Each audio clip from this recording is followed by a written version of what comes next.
Hey guys, আসসালামু আলাইকুম। কেমন আছেন সবাই? আশা করি ভালো আছেন। আলহামদুলিল্লাহ, আমিও ভালো আছি। তো আজকে হচ্ছে আমার আন্টি আমার জন্য বিরিয়ানি রান্না করছে। আমি হচ্ছে বিরিয়ানি খেতে অনেক পছন্দ করি। এইদিকে আমি আমার কাজিনরা মিলে হচ্ছে খাইতেছি।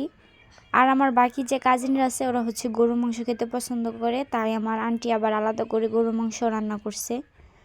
সুন্দর করে আবার সালাদ তৈরি করে নিছে। এদিকে আমরা মজা করে খাইতেছি।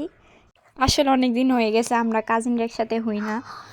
অনেকে ব্যস্ততার জন্য একসাথে হতে পারি না, কারো এক্সাম থাকে, কারো স্কুল থাকে, যার কারণে হচ্ছে আমরা কাজিনরা একসাথে হয়ে অনেক দিন ধরে খাই না।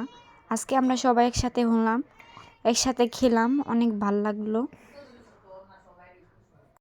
আসলে সবাই মিলে খাওয়ার মজাই আলাদা। তো যাই হোক গাইস, আজকে ভিডিওটা কেমন হয়েছে অবশ্যই কমেন্ট বক্সে জানাবেন। ভালো থাকবেন, সুস্থ থাকবেন। আল্লাহ হাফেজ।